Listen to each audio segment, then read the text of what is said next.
I'm already doing too much more than you. Things don't happen overnight. Jadi you have to work on it every single day. Tidak ada gengsi yang buruk, tidak ada. Yang ada bad parenting. If you can visualize it and you can believe it, you believe in yourself. Dari no jadi yes, harus dicoba dulu baru kita lihat resultnya bagaimana. Kalau nggak, nobody will know.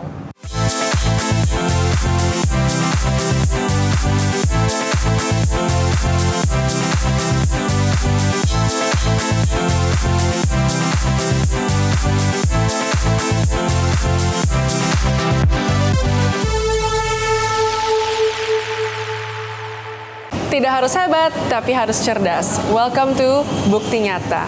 I'm Gaby Hartanto, your host, dan ini adalah sebuah program edukasi di mana kita sharing soal pola pikir dan soft skills untuk membangun SDM Indonesia menjadi SDM yang handal menuju Indonesia emas. Hari ini sudah bersama kami seperti biasa Guru Grooming Indonesia, ibu kandungku, Ibu Yuli Hartanto. Hai Mami. Hai dokter. Dan sesuai sama dengan episode-episode lainnya, aku sangat bangga dengan tamu-tamuku. Tetapi episode kali ini tamu-tamunya lebih dari satu berarti. Ekstra spesial karena mereka adalah adik kakak yang kakak-kakak kelasku dari zaman SMP sampai kuliah di Amerika. Sekarang mereka udah ada toko, bakery, dan cafe namanya Double Dose dan udah buka cabang kedua. Now, please welcome the sisters, Claudia and Cheryl Sohada. Hi guys. Gak usah malu-malu ya, kita di sini sama aja kayak hangout biasa, kita mau ngobrol-ngobrol. Dea dipanggilnya dan Cheryl. Kenapa udah sekolah kuliah jauh-jauh ke Amerika, akhirnya mau buka toko roti dan cafe dan bakery yang sekolahnya bukan itu? Oke, jadi sebenarnya awalnya kita dari perjanjian awal sama orang tua, aku udah janji bahwa setelah selesai kuliah di US, maksimum aku cuma boleh kerja setahun di sana dan harus pulang. Oke. Nah, setelah pulang itu terserah kita. Kita mau berusaha, mau kerja sama orang, boleh, yang penting ada kegiatan. Oke. Nah, setelah pikir-pikir, sebenarnya kita lebih lihat dari sisi bisnis ya, bukan dari sisi masaknya. Kita tuh lihat ada gap di Permata Buana. Jadi Permata Buana ini rukonya tuh udah rame banget, banyak tempat les, ada Bank BCA, udah rame, kayak udah banyak traffic. Tapi kok belum ada ya kafe yang luas, Yang proper. yang proper. Jadi waktu itu kita berpikir nih, secara teori ya, kalau kita misalnya buka kafe yang luas, itu bisa jalan tuh Karena sebenarnya. crowd pool-nya udah ada. Dan ini kita ngomong about 2 years ago di daerah Permata Buana ini. Nah, dan kebetulan kami saat kuliah juga, kami kuliah di luar seperti Gaby, kita belajar masak dari situ. Kita di apartemen, kadang-kadang kalau pengen makan sesuatu, kita coba bikin sendiri dan kita masak sendiri di apartemen. Awal mulanya belajarnya dari situ. Nah, kita nonton YouTube video, nonton TikTok video, semuanya ada online. Jadi kita pelajarin sendiri dari situ. Terutama pas COVID nggak sih? Pas COVID Pas COVID tuh awalnya. kita bosen banget, jadi setiap hari di apartemen kan nggak boleh kemana-mana ya. Iya. Akhirnya kita ke Ralph's, kita beli-beli bahan, kita start baking, Iya. itu mulai sukanya. Terus Ralph's tuh supermarket guys di Amerika. Terus kita kan rame-rame sama teman-teman, sama roommates, ya udah deh semua bareng-bareng deh, terus makan juga bareng-bareng. Jadi ke bawah serunya dari situ awal-awalnya. Jadi kalau speaking of teori, sebenarnya kepake kuliah yang kalian buka ini karena sekolah bisnis di Iya, sana, benar, terus betul. mikir apa nih yang kurang Iya, gitu jadi ya. kita lebih mikir dari segi bisnis. Tapi aside from that, menurut aku yang bisa bikin ini beneran works, itu kita ada support system yang sangat kuat dari my parents tentunya. Nah, ini pertanyaan aku mau nanya juga. Iya. Kenapa Iya. bisa pede that this will work gitu loh. Pas kalian mikir, oh ada ide ini, ada gapnya, konsepnya. Apa yang membuat kalian yakin kalau gue kerja ini pasti bisa jalan dan sukses. Dan gak buang-buang duit modal sendiri atau dari orang tua Iya. mungkin gitu kan. Benar. Jadi itu dari kecil, papa aku tuh selalu bilang kalau misalnya kamu udah yakin sama sesuatu, if you can visualize it and you can believe it, you believe in yourself, baru kamu cari cara how to make this happen, how to make this work. Nah itu aku sama kakak mulai pikir nih, kita kalau beneran mau seriusin di sini, how do we make this work? Kita mulailah trial and error di rumah sendiri waktu itu. Trial error masaknya. Iya, Betul. trial error masaknya, bikin kopinya, aku ambil kursus barista. Dan Terus- kita juga pernah diajarkan kalau misalnya kita ingin menjual produk, we have to believe in the products we sell. dan kita berdua sangat percaya bahwa the products we sell itu produk yang kita sendiri mau konsumsi. Jadi we have to love the products we sell. Tante potong ya. Iya, boleh. Masyarakat harus dengar. Ada orang kepedean sama produknya. Betul. Dia pikir produknya enak. Dijual sebenarnya nggak enak dan orang nggak berani kasih tahu. Bagaimana kalian, pertanyaan tante tuh pede, sekolah enggak, cuman karena sering masak doang, ya kan? Iya. Tapi betul. bagaimana you tahu makanan you itu, minumannya itu beneran enak juga di luaran, bukan Nah, karena opini keluarga. Jadi saya sama kakak saya kita tuh sering banget traveling, even pas di US ya Gap, kita selalu road trip, kita suka makan kemana, dan kita setiap kali hari Sabtu atau Minggu waktu luang pasti kita mikir kita mau ngafe di mana ya. Jadi tuh kita sendiri tuh sering banget kayak coba coffee and bakery di tempat lain. Dan kita juga ada standar yang cukup tinggi untuk taste kita ya, gara-gara kita udah sering traveling dan udah coba banyak cita rasa. Nah setelah itu aku juga pilih semua bahan-bahan yang kita pakai itu yang premium. Jadi pasti kalau bahannya premium dan tekniknya benar, dan karena kita udah trial error berkali-kali sampai benar-benar aku puas, baru kita mulai tuh bagi-bagi ke teman. Yes. Aku kirim ke tetangga, aku kirim ke Yeah. teman-teman papa, dan aku kirim ke saudara juga, my cousins. Itu kan lebih jujur ya biasanya. Yeah. Orang-orang terdekat tuh lebih jujur. Dan Jadi kalau kita- misalnya mereka bilang kurang, masih kurang, kita ngulik lagi gitu. Betul. Jadi yang kita kasih ke teman-teman atau ke keluarga belum tentu itu the perfect product. Jadi setelah itu kita terima feedback, baru kita ubah sedikit lagi. Dari situ, of course, confidence-nya makin naik. Oh oke, ini udah lebih enak gitu kata mereka. Jadi tadi Cheryl bilang udah cobain banyak berbagai kafe-kafe di luar, dan menurut aku ini adalah bukti nyata guys bahwa making a good use out of your privilege ya. betul. Jadi setelah dapat melihat dunia sana dan menicip-icip, memakai itu untuk membuat produk, untuk bikin uang lagi, untuk mungkin balikan investasi uang ke your parents yang sudah Betul. sekolahin mahal-mahal jauh keluar. Aku mau bincang-bincang soal negatifnya, persepsi negatifnya orang-orang tentang Gen Z. Tapi sebelum itu kita break dulu, tetap di Bukti Nyata. Kita nggak berasa takut kalau misalnya dimarahin, tapi dari orang tua dikasih penjelasan kenapa kita salah.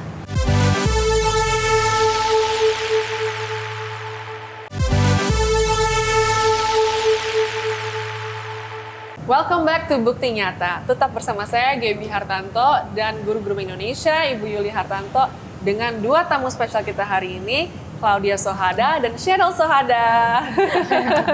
Tadi kita udah ngobrol-ngobrol. Nah, aku mau nanya nih, sebenarnya ke bertiga sih. Banyak zaman sekarang katanya ada yang mencemooh Gen Z. Ya kita kan Gen Z ya. betul. Katanya kita sikapnya kurang baik kalau kerja, ya kan. Sebenarnya banyaknya dari generasi mamiku nih, dan mungkin orang tua kalian juga. Katanya dari pola pikiran, dari cara kerjanya mungkin. Tetapi kalian membuktikan bahwa pola pikir kalian dan sikap kerja kalian tidak seperti yang dibilangin kok, tipikal Gen Z zaman sekarang gitu. Contohnya, tadi kita juga baru ngobrol, aku baru tahu kalian setiap hari bangun jam 7 pagi. Iya. Betul. Udah nggak zaman sekolah, maksudnya kan dulu zaman sekolah mungkin iya bangun jam 7 pagi, mungkin orang yang pergi ke kantor iya jam 7 pagi, tapi kalau orang yang punya bisnis sendiri kan sebenarnya bisa bangun suka-suka dia. Terus kan tadi juga bilang pas baru mulai buka toko jam 4 pagi bangunnya ya. Iya, Pas mulai our production house bikin buat roti baking. apalagi. Nah, jadi pertanyaanku adalah bagaimana sih, how did your parents raise you sampai you guys bisa punya kedisiplinan ini dan etika kerja yang baik? Walaupun tadi kan juga udah sharing sedikit tentang Iya. gimana your parents raise you, cuman pengen tahu lebih dalam lagi. Oke. Ini ngomong secara finansial dulu ya. Jadi dari kecil, papa tuh selalu ngomong soal bisnis. Kalau misalnya orang berbisnis tuh harus seperti apa sikapnya, kita dari kecil tuh sering banget dengar omongan itu. Dan juga mereka tuh kasih kita kepercayaan yang luar biasa untuk finansial. Jadi maksud aku apa? Misalnya kita biasanya kan kalau sekolah dapat uang jajan nih, atau uang harian atau mingguan untuk jajan di sekolah. Kita nggak pernah dapat uang jajan per bulan atau per minggu. Yang set gitu Yang nggak set pernah. nggak pernah. Jadi mama tuh selalu kasih blek nih duit, kamu sendiri. atur sendiri. Jadi mereka nggak pernah jatain ini untuk seminggu, nanti minggu depan mami kasih lagi, nggak pernah. Jadi mereka kasih langsung banyak, kamu atur sendiri. Nanti kalau habis kamu minta lagi, dan kamu jelasin kamu pakai ini untuk Buat apa aja. Jadi udah money management dari Iya. awal. Jadi ini ada pros and cons-nya sebetulnya kalau dari sisi orang tua ataupun dari sisi anak-anaknya. Tapi kalau dari kitanya yang penting tahu diri, how you spend your money, jangan kelewatan. Dan tiap kali kalau misalnya kita kekurangan kan minta lagi. Nah, kita harus menjelaskan kita butuh duit ini untuk apa gitu. Dan yang kemarin tuh habis di apa aja gitu. Jadi emang sebenarnya ini beresiko ya. It could go like both ways. Kalau misalnya anaknya emang nggak disiplin, mungkin bisa langsung habis lebih cepat. Tapi kita dari awal karena sering diomongin value of money, papi kerja keras banget, mami juga kerja keras banget dari kecil. Jadi kita tuh pakainya kayak sayang-sayang gitu loh. Cuman kalau perlu aja. Jadi in a way dari kecil kita juga udah ingat bahwa ini duit yang dikasih dari orang tua adalah duit yang dihasilkan dari hard work mereka. Jadi how can we appreciate or make use of this money that is given to us? And like don't abuse their trust. Ya. Oke, tapi banyak juga sih sebenarnya anak-anak yang dibilangin gitu juga sama orang tua, tapi tetap aja. Jadi mungkin balik lagi Ke orang. ke orangnya ya. Sama orang tuanya lah, kalau Iya, tuanya betul. nggak marahin. Kamu kalau bablas Iya. pakai uang kan pasti harus orang tua marah. Betul. Tapi tante melihat banyak orang kaya yang anak-anaknya dikasih minta lagi, tidak dipertanyakan dan tidak dimarahi. Balik lagi ini ajaran mama papa juga. Dari kecil pasti anak kecil semua udah pernah dimarahin ya. Kayak tante dulu pasti pernah marahin Ya. diri juga. Tapi mama dan papa dari kecil nggak pernah teriakin kita. Jadi kita ditegur yes, tapi diteriakin enggak. Jadi kita nggak berasa takut kalau misalnya dimarahin. Tapi dari orang tua dikasih penjelasan kenapa kita salah. Jadi we learn from that, kita belajar dari itu. Jadi kita nggak kayak, aduh jangan kayak gini, nanti takut dimarahin. Enggak, kita lebih kayak lagi lebih ke mikir dampaknya gitu. Kayak if I do this, konsekuensinya apa? Ini gitu. Jadi dilatih critical thinking Iya. dan lain-lainnya. Coba dari guru grooming boleh nggak dikasih? Karena aku tahu karena aku anaknya gitu ya. Kalau kena marah ya bisa diteriakin juga gitu. Jadi mau tahu kok bisa dengan dua cara yang berbeda, tapi mungkin hasilnya kita lumayan mirip gitu ya. Jadi sama-sama anak yang kerja keras gitu loh. Ya. Tidak ada gengsi yang buruk, tidak ada. Yang ada bad parenting. Karena kalau parentingnya benar, udah nggak ada gengsi yang buruk. Karena banyak sekali gengsi yang bagus ya. Terus yang kedua, tidak usah merasa buruk, merasa tidak layak karena kepribadian berbeda. Mungkin orang tua kalian soft spoken. Orang tua Gaby very loud ya, pita suaranya. Iya. Pita suaranya aja udah diciptakan tebel ya, Iya. pokoknya loud, high speech, pokoknya high pitch suaranya. Tetapi intinya walaupun tante mau marah, mau teriak, itu ada message-nya tersampaikan. Itu kan hanya masalah pita suara dan ya sifat personality ya. Jadi para ibu yang sifatnya kayak saya juga yang dardedor, nggak usah merasa takut tidak bisa membesarkan anak dengan baik dan benar karena 3 anak saya baik-baik saja gitu ya. Nggak ada yang malas juga. Cuman kalau bangun pagi, kalian kan ngomong bangun pagi nih. Kalian kan bangun pagi karena mau sekolah sama mau baking ya. Nah, kalau case-nya anak saya yang ada insomnia, nah, nggak bisa juga tuh bangun pagi. Justru lebih hebat, anak yang harusnya bangun siang karena ada kerjaan mesti bangun pagi. Mereka komit paksa bangun pagi. Sebenarnya itu. Jadi kenapa tante sangat menyupport gengsi yang mau usaha. Gini ya, orang tua ada duit, bisa meneruskan usaha orang tua, anak tuh bisa leha-leha. Bisa kok, nggak harus. Tapi kalian mau. Karena kalian doyan duit juga, ya kan? Nah, Betul. Jadi orang kalau mau maju harus doyan duit, bener Iya, nggak? bener. Nah, gengsinya harus dibikin tidak punya cukup duit. Nah, salah satu cara parenting Om sama Tante, kayak dia sekarang nih, Om sudah cut 100% nggak dapat duit. Susah payah dia harus sendiri. Nah, dengan begitu kan tahu kurang duit, semangat mau cari Iya, duit. betul. Ya kalau dikasih terus nanti nggak bisa cari duit, males karena ada safety net-nya. Betul. Safety net ini harus diangkat dulu. Oke, ngomongin keluarga nih. Yes. Apa sih suka dukanya buka bisnis sama sibling sama kakak adik? Karena sebenarnya aku juga perlu insight sih dari kalian. Oke. Karena aku ada kepikiran my siblings kan semua udah mau lulus kuliah Iya, nih. bener, Pengen aku bener. ajak kerja bareng sebenarnya. Sebenarnya Oke. kita banyak pros and cons ya, tapi pasti menurut aku lebih banyak sukanya ya. Masa bener gak Cide? Bener dong, bener. Nengok Kalau dulu. nggak sampai sini. Jadi emang sebenarnya pas kita mau mulai bisnis bareng nih, banyak banget teman aku yakin lu mau sama your Keluarga sister gitu. kerja bareng, tuh nanti nggak takut tengkar. Nah aku justru mikirnya gini, tengkar pasti ada lah.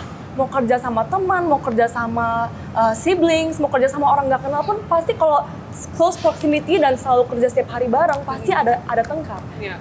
Tapi itu tengkar menurut aku tengkar yang sehat ya. Asal itu tengkar yang sehat. Jadi kita berdua kan punya satu visi yang sama. Kita mau Double Dose ini berkembang. Kita mau cafe kita berkembang, kita mau build our brand. Jadi setiap argumen yang kita bikin itu pasti tentang beda pendapat aja. Misalnya menurut Dea lebih bagus cara ini, menurut aku kayaknya lebih oke cara ini. Nah, itu doang sih dukanya. Untuk mencapai goal yang sama yang penting gitu. mencapai Betul. sama. Jadi kita tengkar bukan untuk menjatuhkan diri sendiri, tapi kita punya visi bahwa oke, kita berdiskusi lah seperti yang lebih tepatnya. Bagaimana kita bisa make Double Dose better gitu. Lagian satu darah, pasti nggak bisa benci lama-lama. Betul. Terus ada mami daddy Iya. mengakurkan, ya kan? Kita nggak pernah berantem lebih dari 1 jam sih. Iya. Nanti pasti dia kayak dia Oh, lapar, pesen snackingnya makanan. gitu. Aduh, so sweet banget lebih dari 1 jam. Ayo Gaby, kalau abis tengkar sama siblings gimana biasanya? Pacaran aja lebih lama kadang daripada 1 jam. Hebat loh. Nih, aku ada next question lagi yang seru, tetapi kita harus break lagi, tetap di Bukti Nyata. Dan buat yang muda-muda, jangan sulit diatur orang tua, ya. Khususnya kalau orang tuanya memang dilihat capable, harus listen.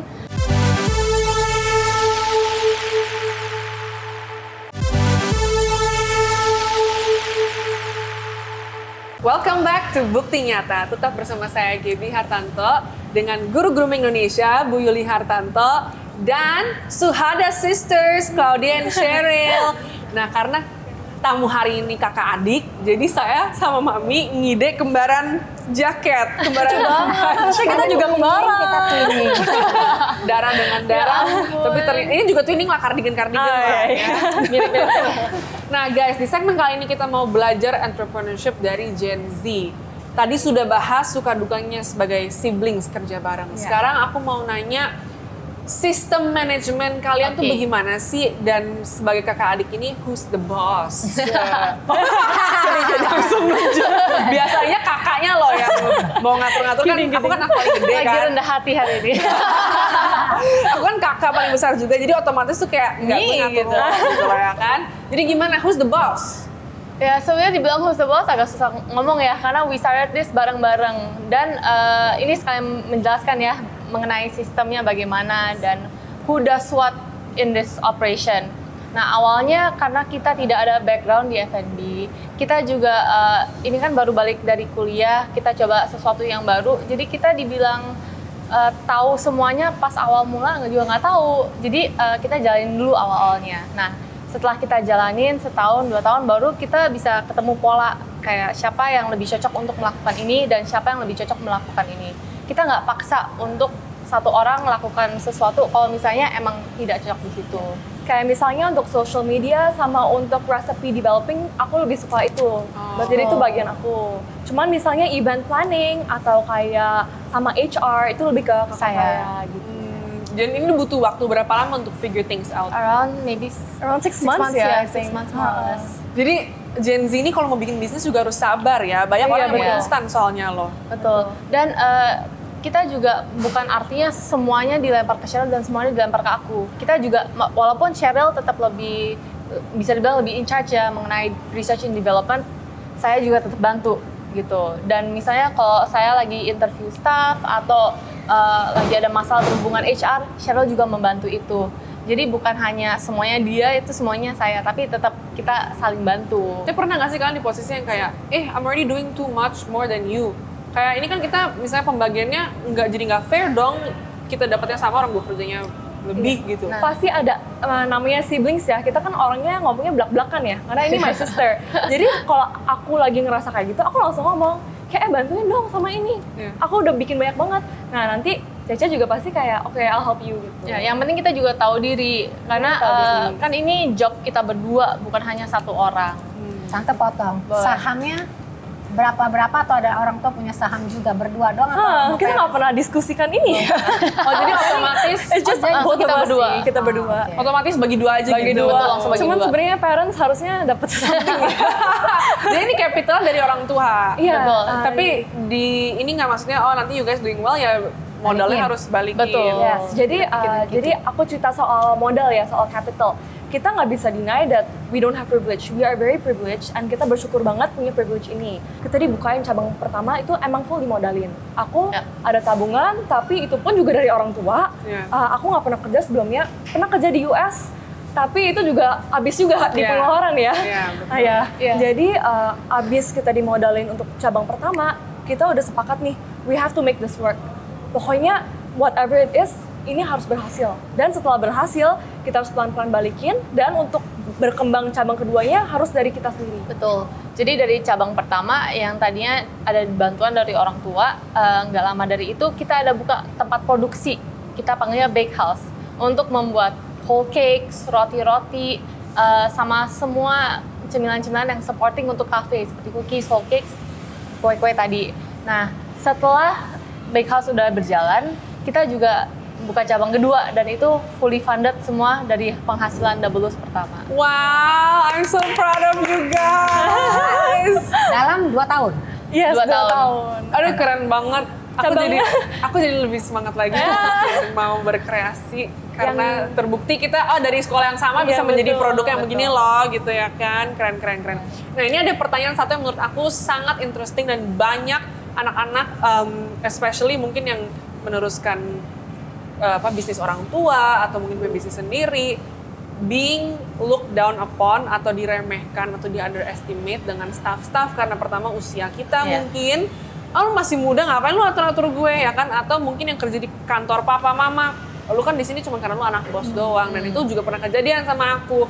Jadi aku pengen tanya kalian, gimana kalian handle staff dengan usia kalian ini, apakah ada suka dukanya dan how do you do it? Oke, jadi ini dari awal aku sama kakak saya kita udah sering ngomong nih, pasti ada aja mereka yang punya mindset bahwa emang mereka bisa ya ngatur kita, maksudnya lead kita, manage kita, emang bisa. Aku sama kakak saya selalu pikir makanya kita harus bisa semuanya, bisa masak, kita harus bisa baking, kita harus bisa bikin kopi, kita harus bisa ngasirin juga, kita harus Betul. bisa upselling. Jadi mereka bisa lihat kita. Dan kita juga mau untuk cleaning, untuk mengetahui sistemnya. Jadi bukan hanya mereka, kita juga turun tangan. Oh wow, jadi kalian menjadi contoh. Yes, Ya. betul. Guru grooming, bagaimana nih tanggapannya soal dua sisters ini yang Mami, aku setuju banget dan aku senang banget Mami mau mengundang, karena aku juga mau mengundang. Karena mereka, Mami by the way, mereka tuh sangat baik sama aku selama kuliah di Amerika. Selalu kayak, thank you. Gaby, whenever you wanna come, masih ada screenshotnya. Your sisters, your cici-cici are here for you, gitu katanya. Sweet So ya. sweet. Jadi gimana guru grooming tanggapannya soal Gen Z ini, dan mungkin pesan-pesan untuk Gen Z yang di rumah juga, atau orang tua Gen Z? Oke, melihat mereka yang muda begini bagus, bukan berarti kita tidak bisa memproduksi yang seperti ini juga. Jadi perbaiki parenting. Kalau Bapak Presiden berapa tahun ke depan ingin meningkatkan kualitas SDM Indonesia, dan saya sudah katakan kuncinya hanya ada di orang tua dan di sekolah. Karena itu udah awal dari membentuk seorang manusia, seorang SDM. Jadi perbaiki parenting, belajar parenting, gak usah pusing mau sifatnya dar-der-dor atau mau soft spoken, tetapi value dan ilmunya yang disampaikan benar pasti jadi anaknya. Dan buat yang muda-muda, jangan sulit diatur orang tua, ya. Khususnya kalau orang tuanya memang dilihat capable, harus listen. Karena itu adalah berkah buat kalian. Kalian dari hari ini karena you trust your parents, you listen to your parents, dan ada hari ini. Dan terima kasih buat yang lahir privilege, tidak manja, tapi bisa mau kerja. Semoga kalian semua sukses, dan saya juga menanti anak-anak saya bisa sukses. Makasih. Ya, mungkin pesan yang terakhir, kalau sibling berbisnis harus jelas itunya, sahamnya. Karena banyak di mana uang memecah belah persaudaraan, pertemanan. Selama di awal udah jelas, tidak akan ada keributan. Lebih baik ribut di awal, jelas pembagian tugas, jelas pembagian saham, nanti jalannya tinggal memperbesar usaha. Betul. Mungkin dari Cidea sama Cheryl ada pesan nggak untuk adik-adik yang baru memulai, atau mungkin orang tua juga buat yang di rumah? Silakan. Pesan dari aku, cuman kalau misalnya kamu udah ada target, kalau mau mencapai target itu, yang penting itu kuncinya konsisten, harus konsisten. Things don't happen overnight. Jadi you have to work on it every single day. Mau capek, mau lagi nggak mood, tetap konsisten. Do what you can each day. Oke, Kalau dari Cidea? Kalau dari aku jangan takut untuk mencoba. Karena ini dari pengalaman saya sendiri. Dulu aku kalau disuruh sesuatu mikir dulu negatifnya, no. Tapi karena menjalanin bisnis ini, aku dengan secara tidak langsung terpaksa untuk mencoba dan say yes. Jadi dari no jadi yes. Harus dicoba dulu baru kita lihat resultnya bagaimana. Kalau nggak, nobody will know. Wow, thank you so much. I'm so happy to have these bukti nyata people on my show. Thank you for watching. Tidak harus hebat, tapi harus cerdas. See you in the next episode of Bukti Nyata. Bye!